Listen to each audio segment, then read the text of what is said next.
539 రోజుల తర్వాత మళ్ళీ 'మహేష్ బాబు' గారిని సిల్వర్ స్క్రీన్ మీదైతే చూడబోతున్నాము.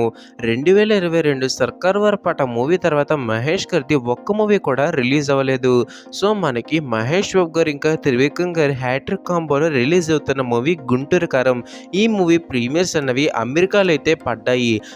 ప్రీమియర్స్ నుంచి ఎలాంటి రెస్పాన్స్ తెచ్చుకుంది, ఎలాంటి రేటింగ్ తెచ్చుకుంది చూసే ముందు ఇప్పటికొచ్చి మన ఛానల్ ఎవరైనా సబ్స్క్రైబ్ చేసుకుంటే వెంటనే మన ఛానల్ సబ్స్క్రైబ్ చేసుకోండి. ఇంకేం లేట్ చేయకుండా టాపిక్‌లకైతే వెళ్ళిపోదాం. మనకి స్టోరీ లైన్ అన్నది ట్రైలర్‌లో ఏది చూపించారో అదే మైండ్‌లో పెట్టుకొని వెళ్ళిపోండి. చిన్నప్పుడే తల్లికి దూరమైన కొడుకుగా మహేష్ బాబు గారు ఈ సినిమాలో కనిపించబోతున్నారు. సో, ఎందుకు దూరమయ్యారు? మళ్ళీ ఎలా కలిసారు అనేదే స్టోరీ లైన్. స్టోరీ లైన్ సింపుల్‌గా ఉన్న చూపించే విధానం ఏదైతే ఉందో అది ఎక్సలెంట్ అని చెప్పుకోవచ్చు. ఫస్ట్ హాఫ్ మొత్తం కూడా ఫ్యాన్ స్టఫ్. ప్రతి సీన్ కూడా ఏలవేయాలనిపించేలా ఉంటుంది.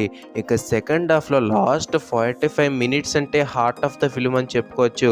కుర్చీ మడత పెట్టే సాంగ్ కానీ, మదర్ సెంటిమెంట్ డైలాగ్స్ కానీ టాప్ నాచ్‌గా ఉన్నాయి. మొత్తం మీద ఒక పర్ఫెక్ట్ సంక్రాంతి బొమ్మ అని చెప్పి 3.575 ఔట్ ఆఫ్ 5 రేటింగ్ అయితే ఇచ్చారు ప్రీమియర్స్ నుండి.